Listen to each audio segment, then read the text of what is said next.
Welcome to TG five roundup. Singareni టెండర్లలో Congress scam చేస్తుందని కేటీఆర్ ఆరోపణలు. సీఎం బావమరిది గ్యాంగ్కు టెండర్లు కట్టబెట్టారని విమర్శ.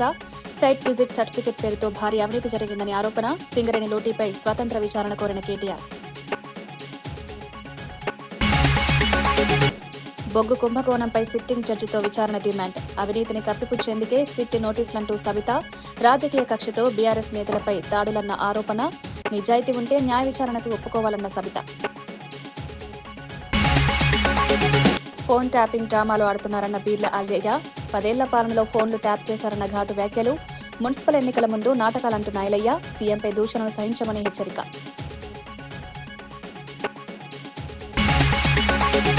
తప్పు చేయకపోతే భయం ఎందుకంటూ దయాకర్ ప్రశ్న. చట్టబద్ధ విచారణకు రాజకీయ రంగు వద్దన్న వ్యాఖ్య. మీడియా డ్రామాలతో ప్రజలను తప్పుదోవ పట్టిస్తున్నారని ఆరోపణ. విచారణతోనే నిజాలు బయటపడతాయన్న దయాకర్. బీఆర్ఎస్ వర్కింగ్ ప్రెసిడెంట్ కేటీఆర్ సింగరేణి టెండర్ల వ్యవహారంపై కాంగ్రెస్ ప్రభుత్వంపై తీవ్ర ఆరోపణలు చేశారు.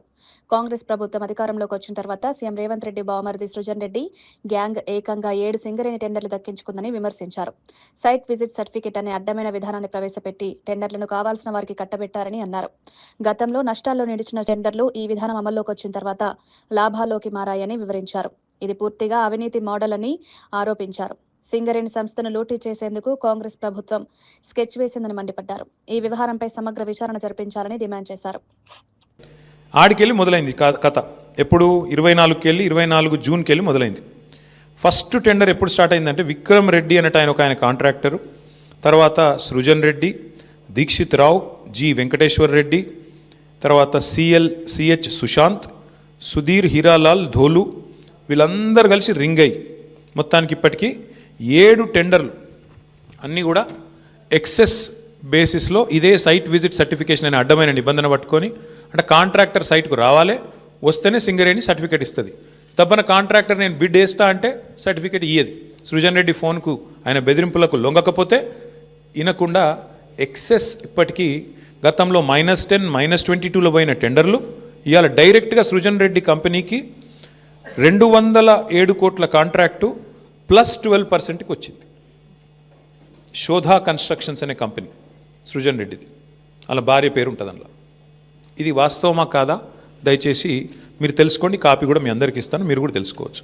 మాజీ మంత్రి ఎమ్మెల్యే సబితా ఇంద్రారెడ్డి కాంగ్రెస్ ప్రభుత్వంపై అవినీతిని వాళ్లే ఒకరినొకరు బయట పెట్టుకుంటున్నారని ఆరోపించారు. ప్రభుత్వాన్ని డిమాండ్ చేస్తా ఉన్నాం, నిజంగా మీరు నిజాయితీగా ఉంటే. ఎందుకంటే మీరు చేసిన అవినీతి మీరే ఒకరొకరు బయట పెట్టుకున్నారు. మరి ఆ బయటపడ్డ అవినీతిని కప్పిపుచ్చుకోవడానికి ఈరోజు హరీష్ రావు గారికి ఈరోజు నోటీస్ ఇచ్చిందనేది ప్రజలకు స్పష్టంగా అర్థమవుతా ఉంది. నిజంగానే మీకు నిజాయితీ ఉంటే ఈ ప్రభుత్వానికి ఒకటే డిమాండ్ చేస్తూ ఉన్నాం, మీరు సుప్రీంకోర్టు సిట్టింగ్ జడ్జి ద్వారా ఎంక్వైరీ చేయించండి. ఈ బొగ్గు కుంభకోణంలో అవినీతి జరిగిందా లేదా, ఏ విధంగా అవినీతి జరిగిందనేది బయటకు రావాలి. తెలంగాణ ప్రజలకు స్పష్టం కావాల్సిన అవసరం ఉంది. మీరు సుప్రీంకోర్టు జడ్జి ద్వారా సిట్టింగ్ జడ్జి ద్వారా ఎంక్వైరీ చేయించాలని ఈ ప్రభుత్వాన్ని డిమాండ్ చేస్తూ ఉన్నాం. ఇలాంటి నోటీసులు ఎన్ని వచ్చినా కూడా ఎదుర్కోవడానికి మా నాయకులు సిద్ధంగా ఉన్నారు, మా కార్యకర్తలు సిద్ధంగా ఉన్నారు. తెలంగాణ సమాజం కూడా చూస్తూ ఉంది, అవకాశం కోసం వెయిట్ చేస్తూ ఉంది. ఏ ఎన్నికలు వచ్చినా మీరు నోటీసులు ఇచ్చి డ్రామా ఆడుతున్న విషయాన్ని ఇప్పటికే తెలంగాణ ప్రజలందరూ గమనించున్నారు. మొన్న సర్పంచ్ ఎలక్షన్లో తగిన దెబ్బకి గిలగిలా కొట్టుకుంటూ ఈరోజు మున్సిపల్ ఎలక్షన్లో కూడా ఈ నోటీస్ ఇచ్చి ఏదో డ్రామా ఆడాలనుకుంటున్న మీ నాటకాలు చెల్లవని ఖచ్చితంగా ప్రజలందరూ కూడా బీఆర్ఎస్ పక్షాన ఉంటారని కూడా మనవి చేసుకుంటూ, మీరు ఇస్తున్న హామీలన్నీ కూడా చూస్తున్నాం, అన్నీ వదిలేసి ఈరోజు బతుకమ్మ చీరలు మొన్న గ్రామాలలో పెంచారు, ఇప్పుడు మళ్ళీ పట్టణాల్లో పంచుతున్నారు. ఇవన్నీ కూడా మీరు 6 గ్యారెంటీలు 420 హామీలు నెరవేర్చేదాకా బీఆర్ఎస్ తరఫున ప్రశ్నిస్తూనే ఉంటాం. ఎన్ని కేసులు పెట్టిన ఎదుర్కోవడానికి సిద్ధంగా ఉంటాం. నిజంగా మీకు దమ్ముంటే, మీరు నిజంగా నిజాయితీ పరులైతే సిట్టింగ్ జడ్జి, సుప్రీంకోర్టు సిట్టింగ్ జడ్జితో ఎంక్వైరీ చేయించాలని ప్రభుత్వాన్ని డిమాండ్ చేస్తా ఉన్నాం. ప్రభుత్వ విప్ బీర్ల ఐలయ్య మాజీ మంత్రి హరీష్ రావుపై తీవ్ర స్థాయిలో ధ్వజమెత్తారు. ఫోన్ ట్యాపింగ్ కేసులో విచారణకు హాజరవుతూ హరీష్ రావు పోరాట యోధుడిలా పోజులు చేస్తున్నారని విమర్శించారు. 10 ఏళ్ల పాలనలో అధికారులు, రాజకీయ నేతలు సొంత కుటుంబ సభ్యుల ఫోన్లను కూడా ట్యాప్ చేయించారని ఆరోపించారు. అప్పటి సీఎం రేవంత్ రెడ్డిని అణగదొక్కేందుకు కుట్రలు చేశారన్నారు. మున్సిపల్ ఎన్నికల ముందు డ్రామాలాడుతున్నారని మండిపడ్డారు. సీఎంపై అసభ్య వ్యాఖ్యలు చేస్తే సహించేది లేదని హెచ్చరించారు. చట్టం ముందు అందరూ సమానమేనని స్పష్టం చేశారు. సిట్లో ఫోన్ ట్యాపింగ్ లో విచారణ హాజరైతుంటే ఏదో నేను ఘనకార్యం చేసిన అని చెప్పి ఇలా మాట్లాడుతున్నావు. మరి మీ ఎమ్మెల్సీ కవిత గారే ఎంతో మంది ముఖ్యులై ఫోన్ ట్యాపింగ్లు అయినాయి, మరి ఇంటర్వ్యూడే ఫోన్ ట్యాపింగ్ చేసిందని చెప్పి మీ ఎమ్మెల్సీ కవిత మాట్లాడితే దానికి సమాధానం చెప్పలేని దద్దమ్మ హరీష్ రావు ఇవాళ మా గౌరవ ముఖ్యమంత్రి మీద అవాక్కులు చవాక్కులు పేరుతున్నాడు.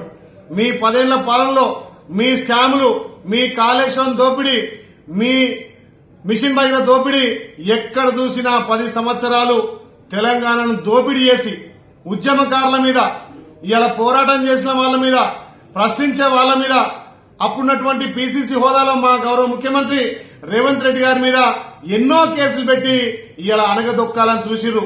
కానీ తెలంగాణ ప్రజలు మిమ్మలను, మీరు చేసిన అప్పులు, మీరు చేసిన తప్పులు గమనించే మిమ్మల్ని ఫామ్ హౌస్ పంపి ఇలా మా గౌరవ ముఖ్యమంత్రి ప్రజాపాలన ద్వారా ప్రజలకు ఫలాలు అందిస్తుంటే ఓర్వలేక ఇలా మీరు సర్పంచ్ ఎలక్షన్ లో ఓడిపోయినారు, ఇలా 2 జూబ్లీహిల్స్ కంటోన్మెంట్ లో ఓడిపోయినారు, పార్లమెంట్ లో 0 వచ్చింది. మీకు తెలంగాణ ప్రజలు బుద్ధి చెప్పినా ఇంకా అవాక్కులు చెవాక్కులు పేరుతున్న హరీష్ రావు తస్మాత్ జాగ్రత్త. మా గౌరవ ముఖ్యమంత్రి రేవంత్ రెడ్డి గారి గురించి మాట్లాడేటప్పుడు నోరు అదుపులో పెట్టుకొని మాట్లాడు. సిగ్గు శరముంటే మీరు తిన్నది మా ముఖ్యమంత్రి కక్కిస్తాడు. మా గౌరవ ముఖ్యమంత్రి ఏదైతే కక్ష రాజకీయాలు చేయాలంటే ఇవాళ నువ్వు, మీ బామ్మది, మీ మామ, మీ మరదలు కవిత, మీ సంతోష్ రావు ఇప్పటికే జైలు ఉండేవాళ్లు. సిట్ నోటీసులపై హరీష్ రావు చేసిన వ్యాఖ్యలకు ఎమ్మెల్సీ అద్దంకి దయాకర్ ఘాటుగా స్పందించారు. తప్పు చేయకపోతే ఇంత ఆందోళన అవసరమేముందని ప్రశ్నించారు. చట్టబద్దమైన విచారణను రాజకీయ రంగు ఇవ్వడం సరికాదన్నారు. మీడియా ముందు డ్రామాలు చేసి ప్రజలను తప్పుదోవ పట్టిస్తున్నారని విమర్శించారు. ఫోన్ ట్యాపింగ్ లాంటి తీవ్రమైన ఆరోపణలపై విచారణ సహజమన్నారు. కాంగ్రెస్ ప్రభుత్వం చట్టాన్ని గౌరవిస్తుందని, విచారణ పూర్తయితే నిజాలు బయటపడతాయన్నారు. ప్రజల సొమ్మును దోచుకోలేదని మీరు ప్రమాణం చేయగలుగుతారా? మీకు ఇష్టమైన దేవుళ్ళ మీద ఎవరి మీద ప్రమాణం చేయగలుగుతారా? మీ ఆస్తులు ఎంత? మీరు రాజకీయాల్లోకి వచ్చినప్పుడు ఇప్పుడు మీరు అనుభవిస్తున్నది ఎంత? ఒక్కొక్కడు ఇష్టం వచ్చినట్టు 1000 కోట్లు, లక్షల కోట్ల రూపాయలు సంపాదించుకొని జనం చెప్పుకుంటున్న పరిస్థితి ఉన్నది. ఇలా నేను అంటున్న ఫోన్ ట్యాపింగ్ విషయంలో హరీష్ రావు మాట్లాడుతున్నాడు కదా, నువ్వు తప్పే చేయలేదు కదా, గిల్ట్ ఎందుకు? పోయి సమాధానం చెప్పు. బాధ్యునువో తేల్చుకో. ఫస్ట్ బాధితునివైతే నీ మొర చెప్పుకో, బాధ్యుడివైతే సమాధానం చెప్పు. ఈ రెండిట్లలో బాధితునివైతే నీ వైపు ఎవరు కూడా ఆలోచించరు. నువ్వే బాధ్యునివైతే చట్టం తన పని చేసుకపోతుంది. అలాంటి దానికి కాంగ్రెస్ పార్టీ కక్ష సాధింపు చేస్తున్నది. కాంగ్రెస్ పార్టీ మేము ప్రశ్నిస్తున్నాం అన్నది. కాంగ్రెస్ పార్టీ కక్ష సాధించాలంటే మీరు అరెస్ట్ కావడానికి 2 సంవత్సరాలు కావాలన్నా? హోంశాఖ మంత్రి కూడా ముఖ్యమంత్రి గారే కదా. ఇష్టానుసారంగా ఫోన్ ట్యాపింగ్లతో పాటు మొత్తం సంపదను దోచుకోవడానికి మీరు చేసిన కుట్రలు ఎందుకు ఈ విధంగా చేయాల్సి వచ్చిందో, మీకు తెలంగాణ ఇచ్చి కాంగ్రెస్ పార్టీ ఈరోజు ఎంత బాధపడుతుంది, మేము ఇలా ఎన్ని కష్టాలు పడుతున్నాం, నష్టాలు పడుతున్నామో చూస్తున్నాం. కానీ తెలంగాణ ప్రజల్ని నమ్మి మీకు ఓట్లేసి మిమ్మల్ని ముఖ్యమంత్రుల్ని చేస్తే తెలంగాణ ప్రజల్ని దోచుకోవడానికి చేసిన కుట్రల్ని ఇలా ప్రజల ముందు చెప్పాల్సిన అవసరం ఉంది. కాంగ్రెస్ పార్టీ, కాంగ్రెస్ ప్రభుత్వం, రేవంత్ రెడ్డి గారు ఆ విషయంలో ప్రజలకు సమాధానం చెప్పే దిశగానే ఈ కార్యాచరణ ఉంటుంది. కాబట్టి మీరేం బాధపడకండి, తప్పులు చేయకపోతే బాధపడకండి, విచారణను ఎదుర్కోండి, అన్ని సత్యాలని చెప్తే మీకు మరింత మేలు జరుగుతుందని చెప్పి వాళ్ళకి హితవు చెప్తున్నారు. సమ్మక్క సారలమ్మ జాతర సందర్భంగా సీఎం రేవంత్ రెడ్డి తన మనవడితో కలిసి తులాభారంలో కూర్చోవడంపై మాజీ మంత్రి సత్యవతి రాథోడ్ తీవ్ర విమర్శలు చేశారు. గతంలో హిమాంశు అంశంలో సాంప్రదాయాలను అవమానిస్తూ మాట్లాడిన రేవంత్ రెడ్డి ఇప్పుడు అదే మేడారంలో తులాభారం చేయడమే ద్వంద్వ వైఖరికి నిదర్శనమన్నారు. ఆనాడు రేవంత్ రెడ్డి ఎవరిని ఎన్ని మాటలన్నారో ప్రజలు గమనిస్తున్నారని వ్యాఖ్యానించారు. రాజకీయ లాభాల కోసం సాంప్రదాయాలను విమర్శించి అవసరమైతే అదే సాంప్రదాయాలను ఉపయోగించుకోవడం తగదన్నారు. ప్రజలంతా ఈ విషయాలను గుర్తుపెట్టుకుంటున్నారని తెలిపారు. రాబోయే రోజుల్లో ప్రజలే తగిన గుణపాఠం చెప్తారని హెచ్చరించారు. ఈ వ్యాఖ్యలు తెలంగాణ రాజకీయాల్లో మరోసారి చర్చకు దారితీశాయి. సీఎం వైఖరిపై సోషల్ మీడియాలోనూ తీవ్ర స్పందన కనిపిస్తోంది. కళ్ళు దాగి పిల్లి పాలు తాగితే దేశం అంతా చూడనట్టు ఇవాళ నేను ఏదైనా గట్టిగా మాట్లాడితే ఎవరు అర్థం చేసుకోరని నువ్వు అనుకుంటే అది నీ పిచ్చి భ్రమ తప్ప ఇంకోటి కాదు. నేను చాలా జాగ్రత్తగా తెలంగాణ ప్రజానికం, తెలంగాణ సమాజం గమనిస్తుంది. రాబోయే రోజుల్లో దీనికి తగిన గుణపాఠం చెప్తారు, నీకు తగిన మూల్యం చెల్లిస్తారు. అది గుర్తుపెట్టుకొని మాట్లాడమని చెప్పి ఈ సందర్భంగా చేస్తా ఉన్నాను. హైదరాబాద్ పాత బస్తీలో ఆటో డ్రైవర్లు సంపూర్ణ సమ్మెకు దిగారు. ఆర్టీసీ బస్సుల్లో మహిళలకు ఉచిత ప్రయాణం అమలుతో తమ ఆదాయం తీవ్రంగా తగ్గిందని డ్రైవర్లు ఆవేదన వ్యక్తం చేస్తున్నారు. నిబంధనలు ఉల్లంఘిస్తున్న జిల్లా ఆటోలపై కఠిన చర్యలు తీసుకోవాలని డిమాండ్ చేస్తున్నారు. ఓలా, ర్యాపిడో డ్రైవర్లు కూడా ఈ నిరసనలో పాల్గొనడం ఉద్యమం ఉధృతమైంది. ధర్నా చౌక్ వద్ద భారీ ప్రదర్శన నిర్వహించారు. ఆటోలు నిలిచిపోవడంతో ప్రయాణికులు తీవ్ర ఇబ్బందులు ఎదుర్కొంటున్నారు. ప్రభుత్వం తమ సమస్యలను తక్షణమే పరిష్కరించాలని డ్రైవర్లు కోరుతున్నారు. సమ్మె కొనసాగితే నగర రవాణా వ్యవస్థపై మరింత ప్రభావం చూపే అవకాశం ఉందని అధికారులు అంచనా వేస్తున్నారు. మాకేం మిగులుతలేదు. మేము అందుకని డిస్ట్రిక్ట్ బండి మెయింటెనెన్స్ అయితే లేదు. డిస్ట్రిక్ట్ బండి తీసుకోవాలంటే 5 లక్షలు ఉంది. మేము 2 లక్షలు తెచ్చి అప్పు తెచ్చి 2 లక్షలు కట్టాలి. నెలకు 13,000, 3 లక్షల పైన చేపిస్తే నెలకు 13,000 కట్టాలి. 13,000 తీయాలా, మా ఖర్చులు తీయాలా. ఈ ఓలా ఊబర్ వాళ్ళు మినిమం మెసేజ్ ఏమని పెడుతురు, నెలకు ఆటోడు 60,000 సంపాదిస్తుంటారు. 60,000 ఎట్లా సంపాదిస్తాం మేము? రోజు 1,500 చేస్తలేం మేము. 1,500 పొద్దున 8 గంటలకు వెళ్తే నైట్ 12 గంటల దాకా 1,500 సంపాదిస్తలేదు. దాంట్లో గ్యాస్ ఖర్చు 500 పోతుంది. మా బండి మెయింటెనెన్స్ ఏంది, మా ఖర్చు ఏంది, మాకు అదంతా ఆలోచన ఉండదా? ప్రతి దానికి అన్నిట్లకు పెంచుతున్నారు, మా దానికి ఏం పెంచుతున్నారు? మేము కష్టం చేస్తలేమా? మాకు కూడా ఫ్యామిలీ ఉన్నారు. కేఏ పాల్ మరోసారి సంచలన వ్యాఖ్యలు చేశారు. ఒకేసారి 500 మంది జగన్ ఫ్యాన్స్ తనను చుట్టుముట్టి బెదిరించారని వెల్లడించారు. రాజకీయాల్లో నిజాలు మాట్లాడుతున్నందుకే తనపై దాడులకు ప్రయత్నాలు జరుగుతున్నాయని ఆరోపించారు. ఈ ఘటన తన ప్రాణాలకు ముప్పుగా మారిందని ఆందోళన వ్యక్తం చేశారు. వైఎస్ జగన్మోహన్ రెడ్డి అభిమానుల వ్యవహారంపై ప్రశ్నలు లేవనెత్తారు. ఈ వ్యాఖ్యలు సోషల్ మీడియాలో వైరల్ గా మారాయి. మద్దతుదారులు పాల్కు అండగా నిలుస్తుండగా విమర్శకులు ఆరోపణలు ఖండిస్తున్నారు. రాజకీయ వాతావరణంలో ఉద్రిక్తతలు పెరుగుతున్న వేళ ఈ వ్యాఖ్యలు కొత్త చర్చకు దారితీశాయి. పోలీసులు స్పందించి నిజానిజాలపై స్పష్టతనివ్వాలని డిమాండ్ వినిపిస్తోంది. ప్రధానమంత్రి మన్మోహన్ సింగ్ గారు మౌన ప్రధానమంత్రి అని ఈయన ఎప్పుడు మౌనంగా ఉంటున్నారు 12 సంవత్సరాలు. మన దేశం తప్ప ప్రపంచంలో శాంతిని ప్రకటించే దేశం ఇంకొకటి లేదు. ఎందుకంటే మనం శాంతి కోరుకునేవారు. అలాంటి శాంతి దేశాన్ని సర్వనాశనం చేస్తున్నారు ఇప్పుడున్న రాజకీయ నాయకులు. ఇవాళ పొలిటికల్ మీటింగ్ కాదు గనుక వారి గురించి నేను మాట్లాడను. శాంతి కొరకే మీరేం చేయాలి? ఇమీడియట్గా నా social media Facebook, Twitter, Instagram, యూట్యూబ్లో జాయిన్ అవ్వండి. 10 మందిని 100 మందిని జాయిన్ అవ్వమని చెప్పండి. 2 ప్రార్థించండి. 3 చెన్నై రండి. 4 ఒక గ్రూపులు పెట్టండి. మీ మందిరాల్లో, మీ మసీదుల్లో, మీ చర్చిల్లో, మీ సినగాగుల్లో గ్రూపులు ఏర్పాటు చేయండి. గ్రూపు పేరేంటి? సింపుల్గా శాంతి గ్రూప్, అంతే. పీస్ పార్ట్నర్స్, మీకు నచ్చిన పేరు పెట్టుకోండి. శాంతి కొరకు మీరు ఎన్నో అన్యాయాలు జరుగుతున్నాయి, ఎన్నో హత్యలు జరుగుతున్నాయి. నేను ఎయిర్పోర్ట్లో వచ్చినప్పుడు 400-500 మంది జగన్ వస్తున్నారని వెయిటింగ్కి ఉన్నారట. ఆ 400-500 మంది కూడా నన్ను గ్రీట్ చేసి నన్ను బయటకు రానివ్వలే, సెల్ఫీలు తీసుకుంటూ. అంటే అర్థం చేసుకోండి, జగన్ కొరకు వచ్చిన 400-500 మంది కూడా నా ఫాలోవర్సే. చంద్రబాబు నాయుడు గారితో ఉన్నవారు కూడా నా ఫాలోవర్. ఎందుకు? వారు శాంతి ఫాలోవర్స్ కాబట్టి. మన తేడాలు మనం పక్కన పెడదాం, రాజకీయాలు పక్కన పెడదాం, శాంతిని ముందుకు తీసుకెళ్దాం. శాంతి దేశంగా మరల పేరు సంపాదిద్దాం. యుద్ధాలన్నీ ఆపి శాంతిని ముందుకు తీసుకెళ్దాం. కేరళలోని ప్రసిద్ధ పుణ్యక్షేత్రం శబరిమల ఆలయ మండల మకరవిలుక్కు తీర్థయాత్ర ముగియడంతో మూసివేశారు. ట్రావెన్కోర్ దేవస్వాం బోర్డు అధికారులు సాంప్రదాయం ప్రకారం ఆలయ ద్వారాలు మూసినట్లు తెలిపారు.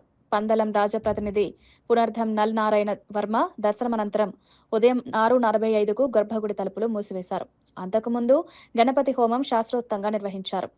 హరివరాసనం పఠనంతో యాత్రకు ముగింపు పలికారు. 2 నెలలకు పైగా సాగిన యాత్ర ప్రశాంతంగా ముగిసిందని అధికారులు తెలిపారు.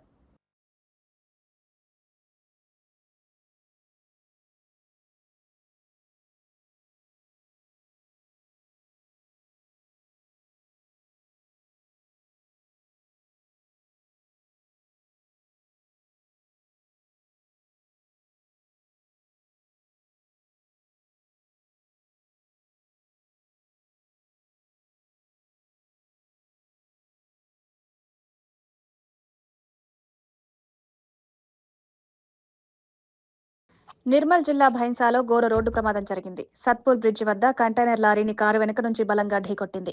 ఈ ప్రమాదంలో 4 అక్కడికక్కడే మృతి చెందగా మరో 3కి తీవ్ర గాయాలయ్యాయి. మృతుల్లో కుఫ్టీ గ్రామానికి చెందిన నూతనంగా ఎన్నికైన సర్పంచ్, ఉప సర్పంచ్ ఉన్నారు. హైదరాబాద్ తిరిగి వెళ్తుండగా ఈ ప్రమాదం చోటు చేసుకుంది. సమాచారం అందుకున్న పోలీసులు వెంటనే ఘటనా స్థలానికి చేరుకుని సహాయక చర్యలు చేపట్టారు. గాయపడిన వారిని ఆసుపత్రికి తరలించారు. గ్రామంలో విషాద వాతావరణం నెలకొంది. ప్రమాద స్థలాన్ని పరిశీలించారు.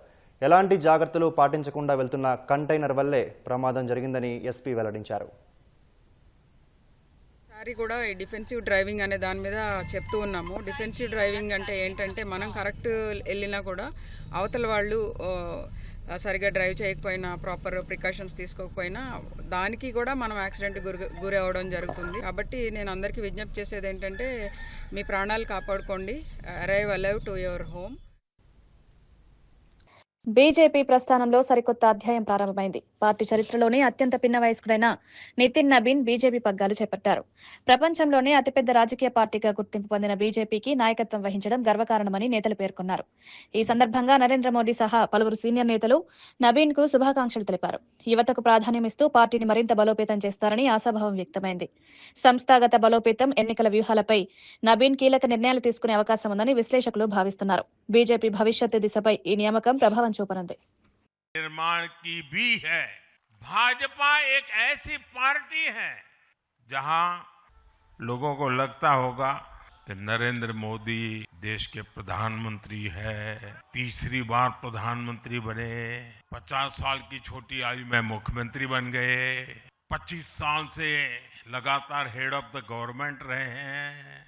ये सब अपनी जगह पे हैं, लेकिन इन सबसे भी बड़ी चीज मेरे जीवन में है, मैं भारतीय जनता पार्टी का कार्यकर्ता हूं। ये सबसे बड़ा गर्व है। और जब बात पार्टी के विषयों को आती है, तब माननीय नितिन नबीन जी, मैं एक कार्यकर्ता हूं, वे मेरे बॉस हैं। अध्यक्ष बदलते हैं, लेकिन आदर्श नहीं बदलते। नेतृत्व बदलता है, लेकिन दिशा नहीं बदलती। भाजपा का स्वरूप नेशनल है, भाजपा का स्पिरिट नेशनल है, हमारा जुड़ाव लोकल है, हमारी जड़ें जमीन के नीचे गहरी है। भाजपा रीजनल एस्पिरेशन को प्लेटफॉर्म देती है। సింగరేణి టెండర్లలో కాంగ్రెస్ స్కామ్ చేసిందని కేటీఆర్ ఆరోపణలు. సీఎం బావమరిది గ్యాంగ్కు టెండర్లు కట్టబెట్టారని విమర్శ. సైట్ విజిట్ సర్టిఫికెట్ పేరుతో భారీ అవినీతి జరిగిందని ఆరోపణ. సింగరేణి లోటీపై స్వతంత్ర విచారణ కోరిన కేటీఆర్.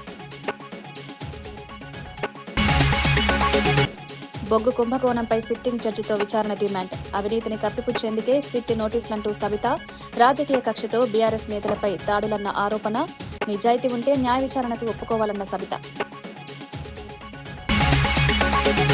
ఫోన్ ట్యాపింగ్ డ్రామాలు ఆడుతున్నారన్న బీర్ల అల్లయ్య.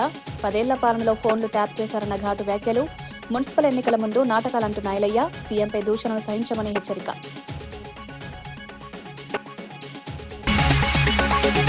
తప్పు చేయకపోతే భయం ఎందుకంటూ దయాకర్ ప్రశ్న. చట్టబద్ధ విచారణకు రాజకీయ రంగు వద్దన్న వ్యాఖ్య. మీడియా డ్రామాలతో ప్రజలను తప్పుదోవ పట్టిస్తున్నారని ఆరోపణ. విచారణతోనే నిజాలు బయటపడతాయన్న దయాకర్.